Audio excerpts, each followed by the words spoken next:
تحاول أن تسرع في علاقة استراتيجية مع الولايات المتحدة الأمريكية. إذا ضيف الكريم أعزائي المشاهدين، كما نلاحظ في هذه اللقطة وفي هذه اللحظة الرئيس الأمريكي ترامب يصل إلى مقر مركز الملك عبد العزيز للمؤتمرات لحضور القمة العربية الإسلامية الأمريكية، وفي استقباله خادم الحرمين الشريفين الملك سلمان بن عبد العزيز.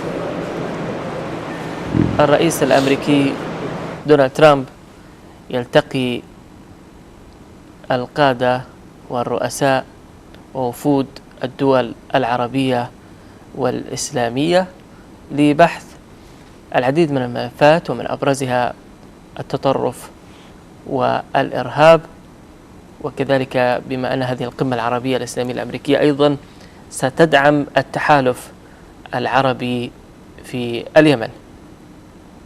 إذن خادم الحرمين الشريفين الملك سلمان في استقبال الرئيس الأمريكي دونالد ترامب في مركز الملك عبد العزيز للمؤتمرات، ونحن في انتظار انعقاد القمة العربية الإسلامية الأمريكية، وفي انتظار أيضا البيان لهذه القمة وما سينتج عنها.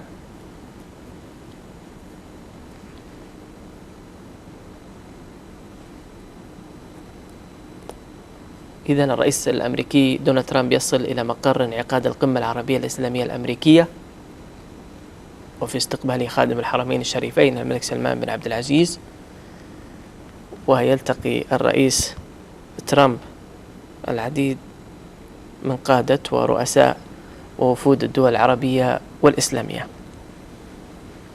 أعود لك ضيف الكريم سيد سعيد، يعني في هذه اللحظات